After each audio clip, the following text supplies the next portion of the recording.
So this is the same Space Marine, well, similar Space Marine, 4 times, same sculpt, same pose, and I can't stop staring at how different they all feel.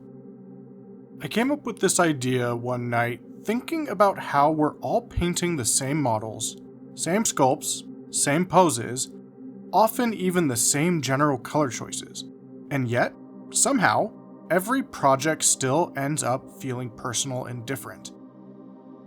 That thought kept pulling me back to pop art, especially Andy Warhol's Marilyn pieces.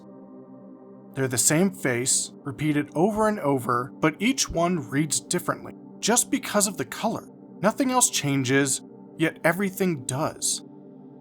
And the more I sat with that, the more it started to feel familiar, because that's basically the hobby in a nutshell. We're all starting from the same kits, the same sprues, the same instructions, and on paper, a lot of what we do overlaps. But color does something interesting. It shifts the tone. It changes how you read the model before you even notice the details. So yeah, that's the idea. Here are the colors I chose for these models. When I started thinking about the colors for this, I didn't really come at it with a blank slate. I already have this spreadsheet I use to track my paints and mess around with color relationships, complementary stuff, triads, all of that. It's something I normally use just to help me think through projects or get myself unstuck when everything starts feeling the same. So for this, I just started throwing combinations into it, swapping colors around, seeing what technically worked, and honestly, a lot of it worked. On paper, most of these palettes were fine, balanced, totally usable. But the more I looked at them, the more I realized that wasn't really what I wanted here. The ones that stuck were the ones that felt loud, the ones that almost felt like too much. The kind of colors that make you stop scrolling and actually look for a second.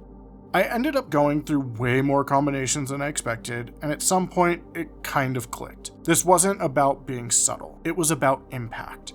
About whether the image hits you the right way, before you even start thinking about brushwork or technique.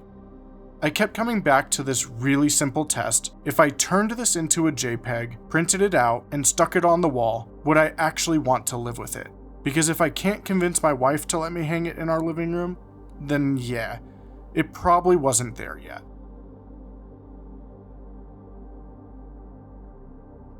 I didn't really think this part through at first. Base layering 4 nearly identical Space Marines is a lot more tedious than I expected.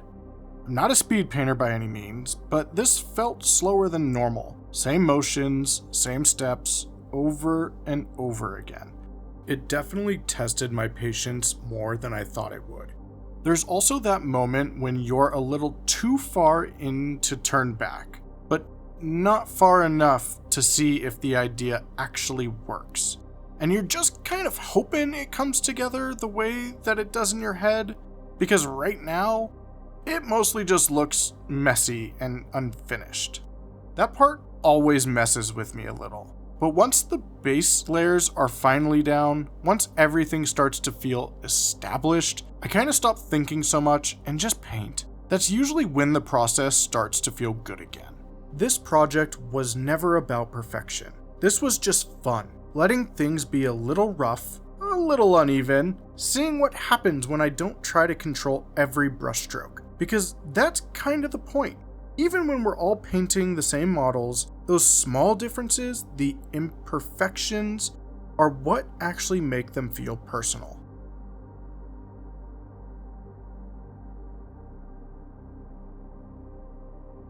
When I first had this idea, the Warhol reference was kind of my aha moment.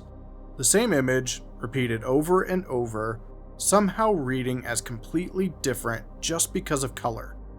At the time, that felt like a clean explanation for why this works. But actually painting these is what really made it click. Because standing back and looking at them side by side, nothing about them should feel unique.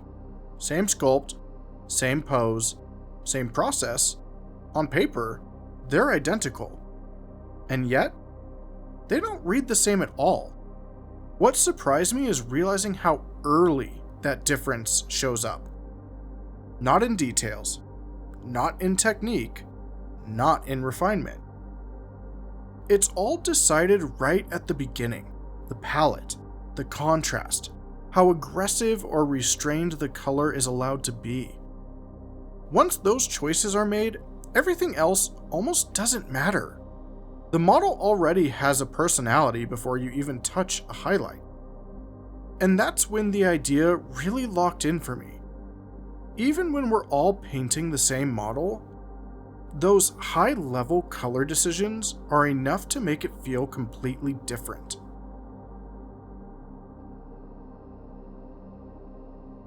I think what this really changed for me is how I think about repetition in this hobby. Because it's easy to look at a shelf of identical kits and feel like the interesting part has already been done. Like the answer is locked in before you even start. But painting these back to back kind of broke that assumption for me.